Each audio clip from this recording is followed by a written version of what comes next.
An amazing run of 10 straight quarters beating the public REITs and same-store NOI growth. Pleased to sit down with the Vice President of Acquisitions for StorageMart. Joining us today on Stories Behind the Door, we've got Alex Burnam. Exciting day for us today on Stories Behind the Door as we have an exclusive sponsor for the show now. Really excited to welcome my friends at Kiwi Steel Construction. Friend Wayne Woolsey and his team at Kiwi 2 Construction, the exclusive sponsor of the show. When they say it's going to get done, it gets done. Very excited to have them along with us. Even more excited today to have someone who actually works with a group that predates Kiwi Construction, which has been around for 30 years, StorageMart. I know you, Alex, your uncle Mike, talks about being at the very first SSA show, which is pretty cool. You guys have been in this game for a very long time. I want to thank you for coming back to the podcast. You were with me way back at the beginning, back in 2023 when I was just getting started. Really excited to have you back on the show, so thanks for coming in. Thanks for having me, Thaddeus. Excited to talk about this wonderful industry. Yeah, and a very interesting time. It's kind of funny because when we talked in 2023, we were still kind of things were changing a little bit, but there was still a lot of the positive momentum from 21, 22, and definitely dealing with a little bit of a different reality as we get into August of 2025 than we were during those days. Typically start the show off with the question of how you got into self-storage. We've obviously covered that on your previous visit to the show, and with the last name Burnham, it's kind of a pretty easy transition to get in. But something I was interested in when we first talked, and I guess I'll bring it up again, this wasn't something that was forced down your throat to be in self-storage. It was something you chose. Yeah, that's right. It's something it's been in my family my whole life. Self-storage has been dinner table conversation, when we were kids. We would, in high school, I was actually a store manager. There's a property that's across the street from Rockbridge High School in Columbia, Missouri on South Providence Road. And after school, I would go over and I would work for a few hours, sweep out empty units, rent the occasional, customer a unit. And that was, I guess, really my first true exposure to the self-storage industry, was actually being trained and certified as a property manager at age 17. But, I ended up going to college. You might see right here, I went to Tulane University. I needed to get out of Columbia for at least a few years. And I studied finance. I knew I was interested in the business world, potentially real estate, but was not necessarily interested in jumping right back into what the family was doing. So I found my own way. I worked for a group in Chicago called Heitman for a year after I graduated, doing primarily multifamily acquisitions, working for that group. Phenomenal people. Also actually heavily involved in self-storage, but I was not allowed to touch that while I was there. But conflict of interest? Yeah, who knows? After about a year, Mike and Chris called me and frankly made me a great offer and an opportunity to come in and have ownership over something, somewhat early in my career, frankly, and it was something that I needed to jump on. So, but it has been a mantra within the family that, there's always a job for you at StorageMart. It's $15 an hour. Actually, it's closer to $18 an hour now, and it's behind the desk at a storage facility. If you'd like another one, you need to go out and build a resume for yourself, and we'll consider you. That is the basic background. This opens up a door because you're now the VP of acquisitions, obviously, and we're at a very interesting time in the acquisition scheme of things. I was actually planning on asking you this later, but I'm going to go to it now just because it opened the door to it. I'm going to call up a graphic here quickly that my friend Armand Agajanians, he's very prolific on LinkedIn, and he put this up, and it goes through the REIT acquisition volume. You guys obviously are not a REIT. You very purposefully avoided becoming a REIT. You stayed as a privately held company, and we can get into that story as we go through. But I thought this was incredible to kind of look at. Almost $14 billion in acquisitions by the REITs in 2021, obviously dropped precipitously. The rate hike by the Fed was in March, April of 2022. You're looking in 2025, and it's like less than $2 billion of acquisitions going back to almost $14 billion in 2021. We've seen a stark change in what's going on in the world of acquisitions and self-storage. I'd love you to digest that and talk about it a little bit from the perspective of StorageMart and how you guys are handling this shift in the market. Sure. And I should actually add, but within that 2025 number, if you were to disaggregate it, Thaddeus, I think you might find that one or two of the REITs might have been net sellers of assets in 2025. So that Yep. is certainly a headline that might be flying under the radar there, but they have actually been disposing of some assets as well. It has been a wild ride over, really that if you go back to that chart, the ramp up is just as important as the fall off in explaining the fall off, really. Because, I think the context of leading up to COVID is really important here. So, the self-storage industry in the United States, comparative to the major real estate asset classes, apartments, office, industrial, and a few others, has not historically been considered a core asset class. It has been this specialty, it's operations heavy, not everyone fully understood it. But really over the last 10 years, I think the story has been a bit of the institutionalization of this asset class. I think the secret is out, and institutional capital has flooded in. So, coming into 2018, 2019, you see here, 18 was a pretty strong year. 2019 started to slump a little bit. And that was because, for those of us who were around back then, it was all about supply. Everyone was delivering new supply everywhere. You heard about these markets that had way too much coming online. And then the pandemic hit. No one knew what was going to happen. In about March or April of 2020, we were twiddling our thumbs, wondering if it was all over. And by May, we started seeing unbelievable lease up velocity at our properties. And it was clear something was happening. And that something was, frankly, I view to be the biggest existing housing transaction boom in the last 50 years. Coming from that, you saw these unbelievably cheap interest rates. More Americans bought homes than, almost any prior time in history. There was a great stat in the Wall Street Journal quoted this in 2021. It was over the summer. It said that in the last 12 months, 1 out of 7 Americans changed their zip code, which is a shocking statistic. Really? The historical number is closer to 1 out of 12 or 1 out of 13. So it's almost like a 50% jump in Americans buying houses, moving in and out of apartments. You saw this whole trend of exodus from the city to the Sun Belt, remote work. I mean, it was the biggest disruption we've seen, frankly, in how Americans live, where they work, and frankly, how they store sometimes. And, that transitional demand caused by huge movement activity is really, I think, what drove the institutional world to say, wait a minute, what's going on here? These REITs are delivering, I think Extra Space in 2021 might have done over 20% same store NOI. Don't quote me on that. I can't remember off the top of my head, but these figures attract eyeballs, and they attract money. And that's exactly what happened in 2021. It really got set off with a huge transaction in the Washington, D.C. area that closed in like January or February. Public Storage paid, I think it was $1.7 billion for a 50 plus property portfolio around the Beltway. And that was a sub 4 cap. And it really set the world on fire after that. We saw 2021 was the year of mega deals. We did one. Obviously, late, certainly did. that closed. That was Manhattan Mini Storage.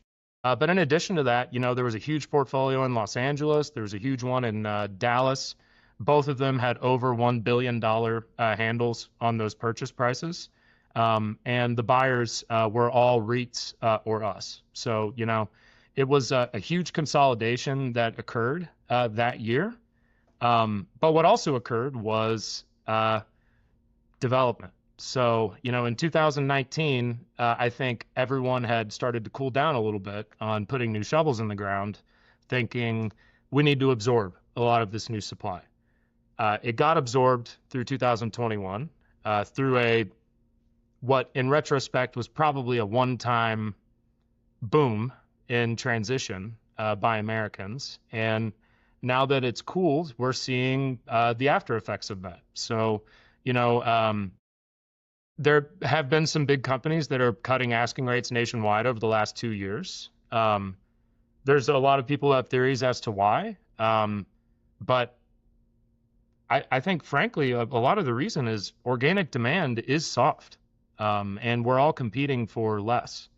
And, when you see these street rates falling and you see the Fed increasing the cost of capital, it's kind of the perfect storm for valuations to fall apart. So basically what's happened is, the transaction volume's fallen off so precipitously because there are sellers that are looking at the sub 4% cap rates that were paid in, 21 and 22, and they're not reconciling that with the reality of the cost of capital is over 4% if I want to go to the U.S. Treasury. Let alone, finance a storage deal. So the world has changed. And I think that the sellers who want to sell are not selling. The sellers that have to sell are selling. And that's what you're seeing in that chart. There are some distressed sales that have occurred. But what is also true, I could go into so many other tangents about this. There's other products I'm loving this. Wow. I'm getting educated. That is the basic fact pattern that's occurred. What's going on today, though, I will say, if you have a property that is fully occupied with cash flow that is purchasable today, there's actually still a market for that. They're not at really low cap rates, but they're not as high as you'd think they would be. I think like top 25 MSAs, good institutional product, great locations, stable occupancy, and a good rent base could trade in the low sixes or inside of 6, maybe in the mid to high 5s if you find the right buyer. And frankly, historically, that's a hell of a cap rate for a storage facility. In 2018, 2019, a 5.5 cap on trailing was perfectly appropriate. So it's a long way of saying, in the context of the last 3 years, cap rates are very high. In the context of the last 10, they're not. So I think it is a mismatch between how buyers are looking at value and how sellers are looking at value. That explains the drop off. It's fascinating to me to wonder how long it's going to take. And this is something I learned the hard way, right? I expected in March, April of 2022, when interest rates rose, that we were going to see an immediate reduction in development.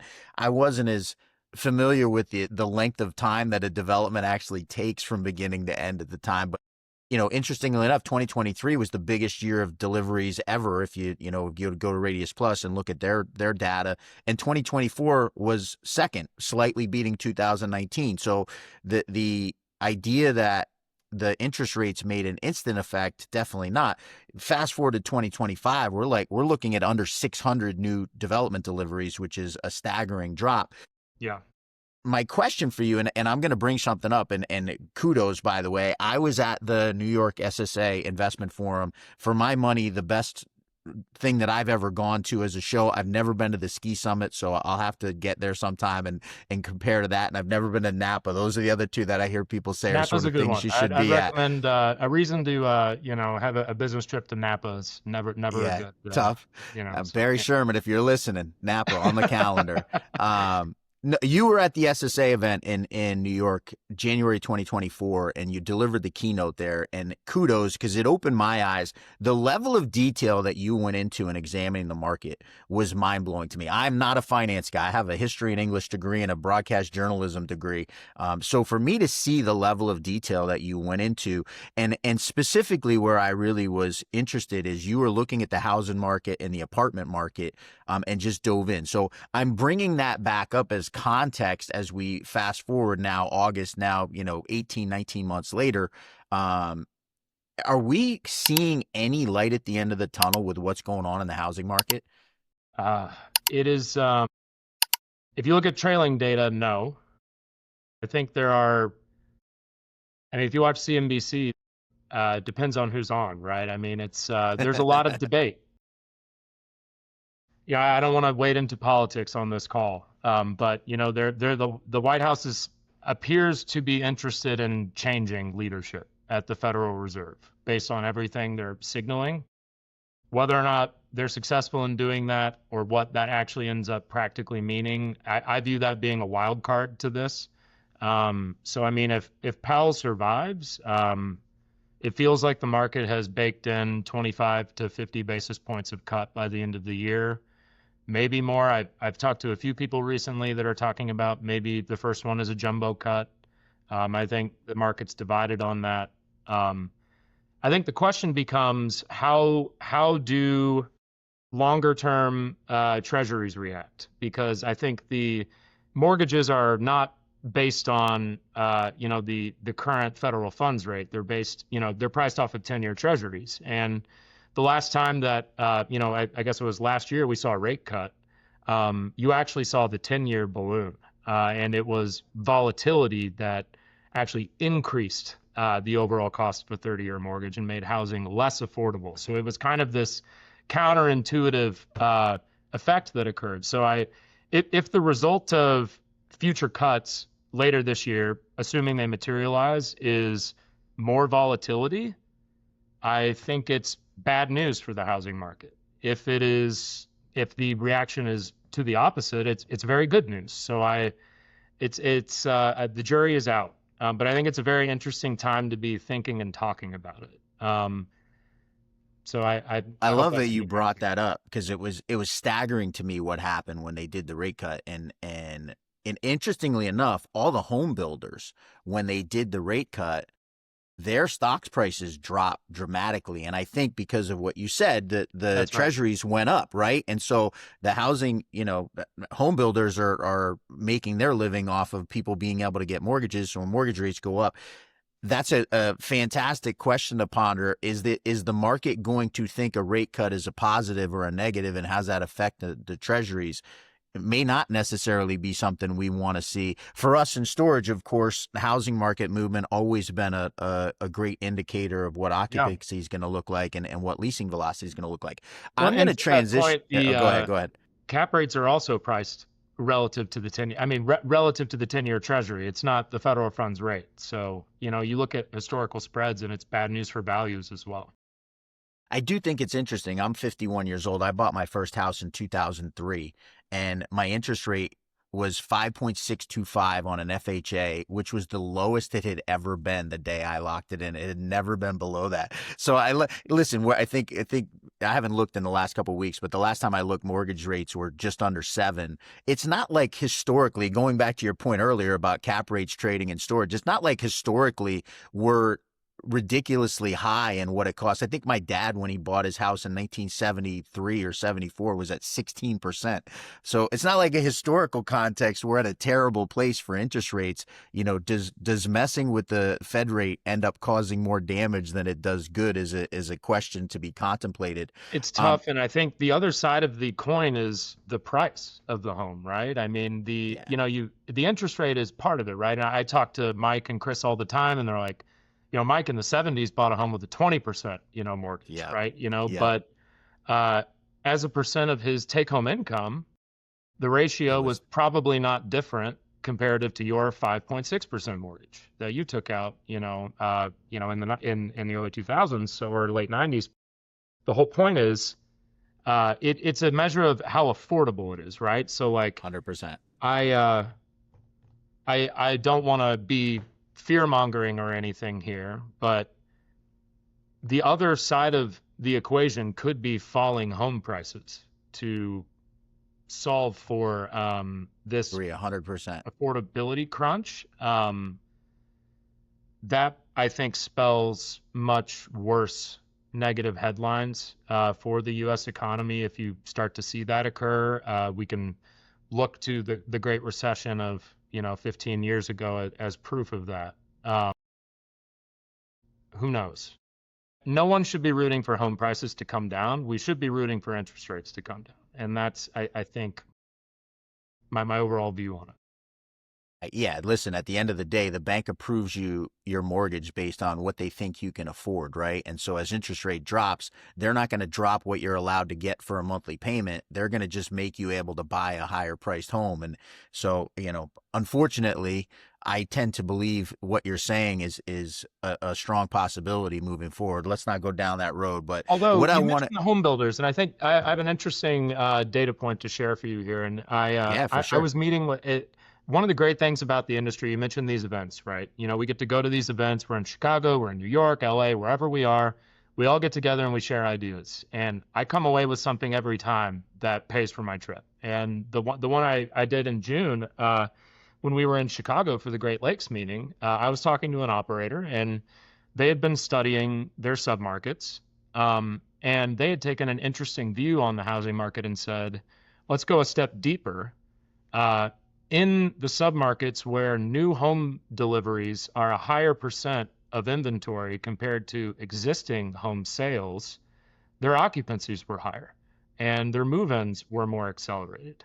And so I started to study that on our side as well. And I think the conclusion is that folks like Lennar or the Toll Brothers are offering rate buydowns to first-time buyers for their new subdivisions that they're building. So a new merchant-built home is actually artificially more affordable to the average first-time buyer than an existing home.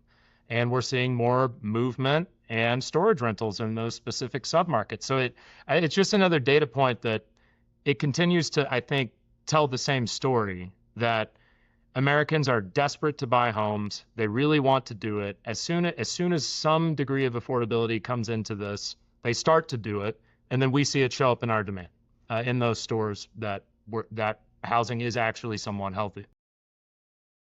Listen, it will be a wonderful thing if we see. I'll add a little bit to the end of that.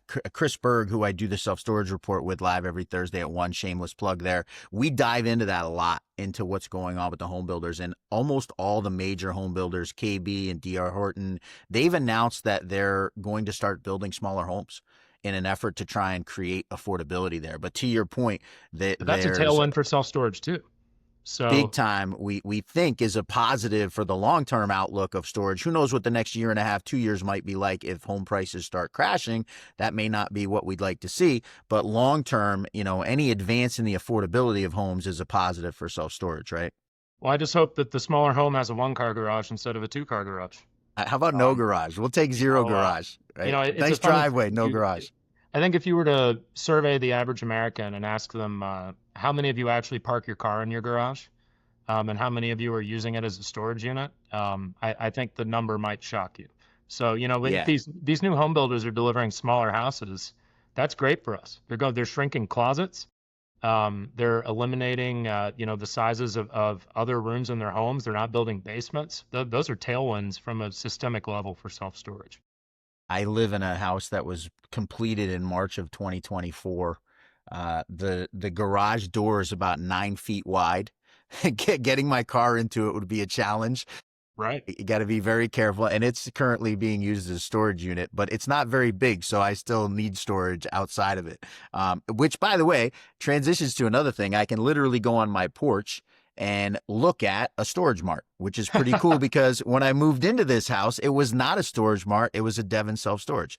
So we're going to use that as a little transition to talk about Alex Burnam and StorageMart's transition as acquisitions has gotten a little tougher, and it isn't as easy to go do acquisitions like Manhattan Mini Storage. You guys made the decision a year and a half or so ago to transition into doing third-party management.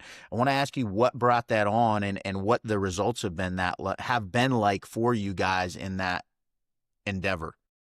Yeah, so I would say that we are planting seeds, and we are farmers that would love to harvest them a few years down the road.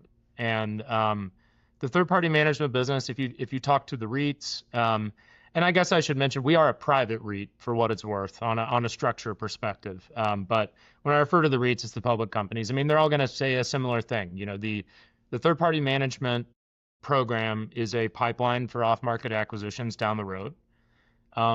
But it does also provide some benefit to your stores that you own within those markets, right? So, I mean, there are economies of scale every time I add a new StorageMart to a market I have a StorageMart in already.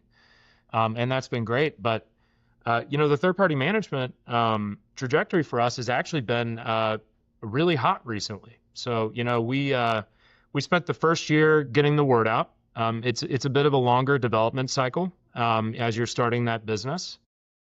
You got to let them know that you do third-party management. When Mike and Chris spent 20 years saying they didn't want to do it, that's, we got to educate everyone on why we do now want to do it. And we are loving it. But we did a bit of that. But the other part of it is, a vast majority of your leads for third-party management are going to come from developers, stores that are not yet already open. So the general nature of the pipeline is, you might be speaking to someone 6 months before they open. It might be they have the dirt entitled and they're about to start work on it, right? So that could be a 2 or 3 year cycle before, we ever actually start managing it for them. But something that was interesting is we, through 2 avenues, saw significant growth. And the first was Manhattan Mini Storage. Now, it is a fun thing to be public storage in a market. It's not something I've had the luxury of doing until we bought Manhattan Mini Storage. But I can tell you that being the 900-pound gorilla in the room has its benefits. Manhattan Mini Storage has a 60% market share of self-storage on Manhattan, on the island. Cube and Extra have significant holdings in northern New Jersey and in Brooklyn and Queens. But on the island, frankly, no one can compete with us when it comes to market share. And there's a name brand recognition to New Yorkers with Manhattan Mini Storage. We call it search position 0. That's when your customer types the name of your company into the search bar. And that's a hard thing to achieve. You have to have household recognition. People have to know who you are. And New Yorkers know who Manhattan Mini is. I give a lot of credit to Edison and the prior ownership in building that brand. We've seen a huge takeoff there. So now in the tri-state area, there are 27 Manhattan Mini Storage branded properties. I think 22 of those are on the island. So we've actually extended those out beyond the island now. We rebranded our StorageMarts in Brooklyn and northern New Jersey to Manhattan Mini. And it's been that has been an easy sale, to clients. Say, look, here we are, here's our market position, here's what we're able to do, and here are our operating numbers, and that's been great. The other side of it is we did sign a very large client, a operator out of Chicago that owns properties, a similar family to ours, been around for 30, 40 years in the self-storage business, and friends of ours, and they were ready to be asset managers instead of operators, and we were happy to help them with that. It was a natural fit for us. So in June, we onboarded 28 new locations. 26 of those were with one client. And that one across the street from you is a property that they own. So Metro is now StorageMart. I love it. That's right. So we're really excited about that. So today we have 55 properties under management. The pipeline shows us probably at 75 by the end of the year, and I wouldn't be surprised if the exponential growth continues after that. I'm planning and budgeting for my team to be at 150 or 200 by the end of next year. By the way, love you and Mike, who have been so kind to me in this industry, but shout out to Herbie Bowman and Mark Bukich. I threw up the link to the StorageMart third-party management if anyone wants to reach out to them. But you guys have a fantastic team. I know Adam, who came over from Manhattan Mini Storage and is with you guys as well. You guys, just to a person on your team, I have so much respect for you guys. So I'm smiling as I'm hearing how successful that's been. I can't even believe we've been 29 minutes already, almost 30 minutes already, and I got a couple more questions. There's one thing I absolutely want to get. You may have seen I popped this up earlier on accident, but I'm going to put this Q2 25 REIT earnings report, because this is really impressive. Because this is not, any of us who follow the REITs know that this was the first time since the GFC that all four of the REITs had negative NOI growth in the same quarter, which is not the most fun fact to report on, but is the facts of what happened in Q2 2025. I think it was a little bit of a downer because people sort of thought coming out of Q1 that we had turned the corner and we were starting to go on the up. And the exact opposite happened when we got the earnings report. Flip that to StorageMart, and you guys had a modest gain, but I think the modest gain in Q2 is not really the story here. So tell me a little bit. You posted on LinkedIn this morning about how you guys have stacked up to the REITs for now a prolonged period of time. Yeah, so we just delivered our 10th consecutive quarter, beating the REIT average of same-store NOI growth. And I should add, this is just our U.S. numbers. So there's no Canada or UK in here, which we do business in both of those countries. That's a different podcast. We can talk about that later. But no, this I think there are a few things at play here. The first is operations. I think it is a obsessive approach to innovation that we have the luxury of due to being smaller, frankly. I do give a lot of credit to these companies on the screen. I think that they have extremely bright people at the helm. I know them personally. I consider them friends. We are friendly and continue to interact that way. I think it is hard to turn an aircraft carrier. It takes a while. It's a little bit easier to turn a swift boat. And, I think there is something to that at StorageMart. There is a corporate culture here that is very flat. I think if you were to look at and I say flat, I mean our org chart. I mean, there is very little separation between what Chris is doing and what, our lowest level analysts are doing. And frankly, they're often interacting directly. We are obsessed with this. So, revenue management, that is something we've always been pioneers in the self-storage industry. In 2015, we were the first storage company to launch online rentals. This was something that the REITs were making press releases about during COVID as if it was a new thing, and we've been doing it for 5 years.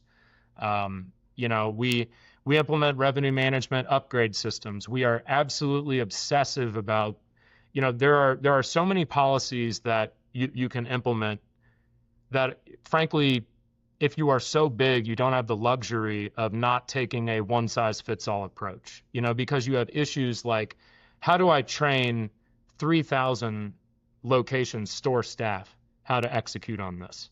I only have to train 350 right now.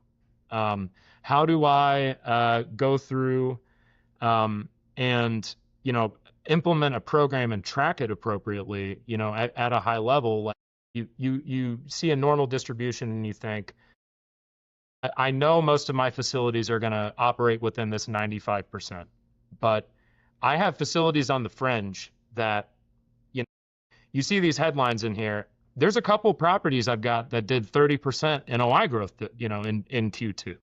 And those are unique situations. They have specific submarkets. Something is going on at that property that is not relevant to the rest of the company.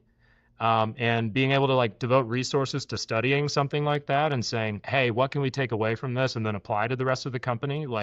Managing those outliers, it can sometimes feel like the tail's wagging the dog, but actually it's kind of like a game of inches where, all of the low-hanging fruit has been picked. And now we have to really work hard to get that extra 1%, 2%, 3% of margin. on the next rental. And I think we've executed very well on that. So I attribute a lot of that to the revenue management team and innovation within StorageMart, but also our ability to be nimble. Alex, it's hard to believe we're coming up on 35 minutes, and I always try and honor your time and honor the people listening's time so they can get here and be able to absorb the information. You've given so much incredible information, and as I knew you would, which is why I was so excited to have you come on. I'm going to throw up on the bottom again the graphic. If you guys are interested in getting a hold of StorageMart, you can see Alex's email there. I know he'll respond to an email, no problem. You can also click that link that should take you right to their third-party management link so you can touch base with their team and get information on StorageMart. We're going to see each other. This is actually going to air, I think, the Wednesday of SSA when we put out the edited version. So we'll be in Vegas together, and we'll get a chance to sit down and talk while we're out there. You guys always do an amazing job putting a room together. And as I said, I'll finish with this. You guys are why I love self-storage. And I've told your uncle this, the people that started this industry, the way that this industry operates is so different than anything I've been exposed to in my life. And this is a great example of it. Can't thank you enough for coming on and sharing all the amazing information you did. I appreciate the opportunity, Thaddeus. We are going to sign out with a quick ode to our sponsor again. As I mentioned earlier in the show, really, really happy to welcome aboard Wayne Woolsey and the team at Kiwi 2 Construction as our exclusive advertiser on the Stories Behind the Door podcast. If you're looking for someone to do steel on a storage project, there is nobody you can ask that'll do it any better. When they say they're going to get it done, it gets done. Kiwi 2 Construction. Alex, look forward to seeing you live in Vegas in a few weeks. And again, thanks so much for the time, and look forward to hearing great things from you guys. And congrats on what is for you guys to beat the REITs for 10 straight quarters is an amazing accomplishment and says all anyone needs to know about you guys and your team. Thanks so much. Thanks, Thaddeus. Have a good one. That's it for this week's episode of Stories Behind the Door. We'll see you next week.